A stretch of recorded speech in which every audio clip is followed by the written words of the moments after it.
Never in a million years I would have thought that they were gonna charge me for Sale's murder. I never talked to no detective, no police officer, no DA, nobody. Just arrested and then charged? Arrested and charged, that's it. Was the first time you saw Kamala Harris in person the day that the verdict was issued? She showed up at the two most pivotal times in this first trial, and me being convicted and me being sentenced. She wanted to be present for a celebration of a conviction. That's what it felt like, celebration? A celebration, that's what it felt like. The reactions I get when I tell people my story is, they say it's the worst nightmare. You know, it's the closest thing to dying.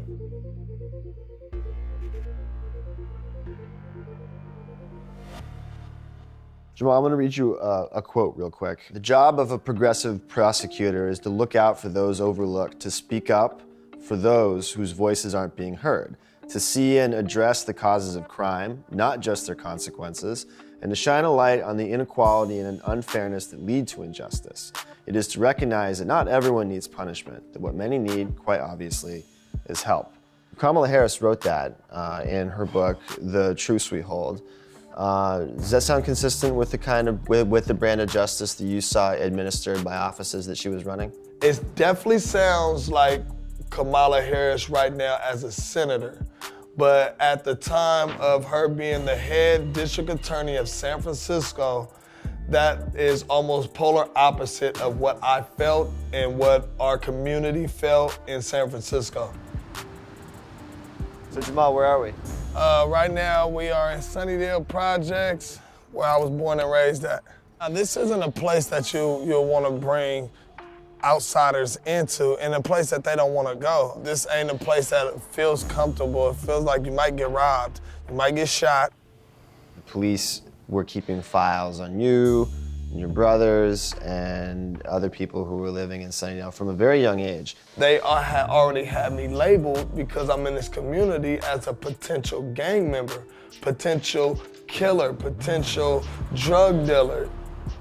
You gotta wake up to the fact that, you know, things are set up against us. There is a conspiracy. Yes. It happened to you. Exactly. It's proven in court. Absolutely. Places like this have been developed for predominantly African-American people to not be able to succeed beyond it. Yeah.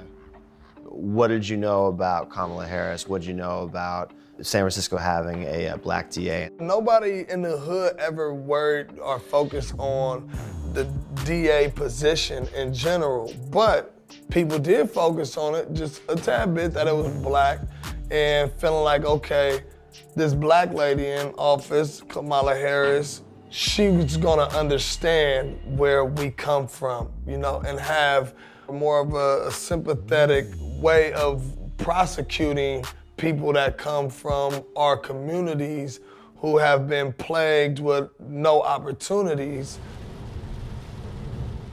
This is Hunter's Point, where these different projects and communities used to really war with each other.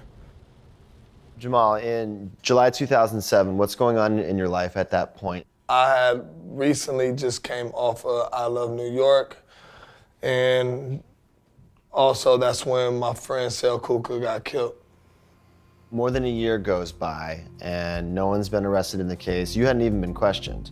Haven't even been questioned, no. The police was still, you know, trying to get a conviction by all means necessary. When I was arrested for it, the community knew I didn't do it.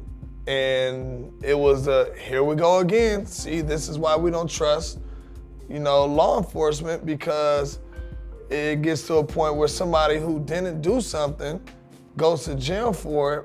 I don't have no history of crime. What's up, boy?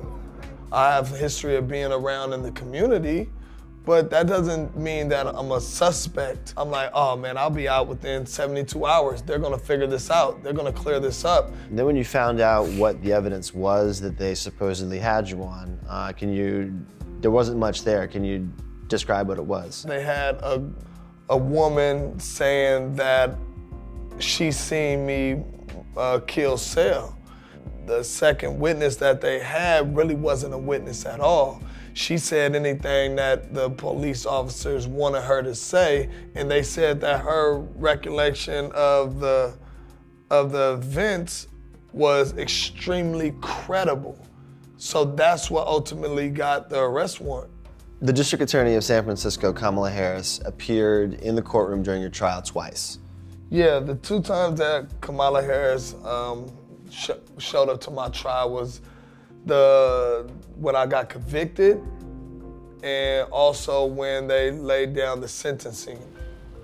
When you saw her on the day that the verdict was handed down, did you take that as a bad sign? It felt to me that she was well aware about my case, and she was there to set her presence, almost take pride in getting a conviction.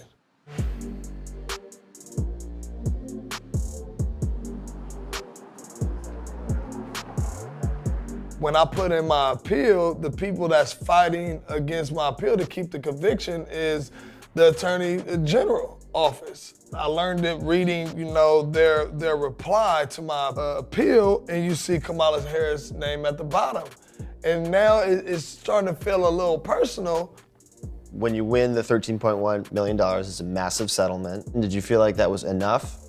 There's not an amount that could get back those 7 years.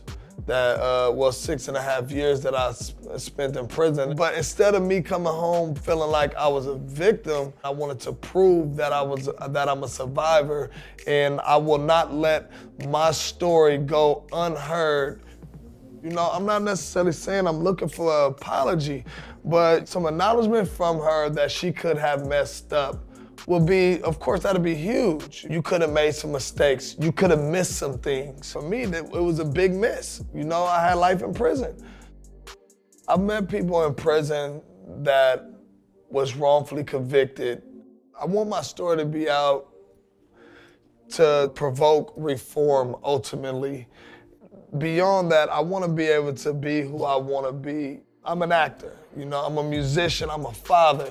I'm more than this person that was framed. I'm more than this person that was wrongfully convicted.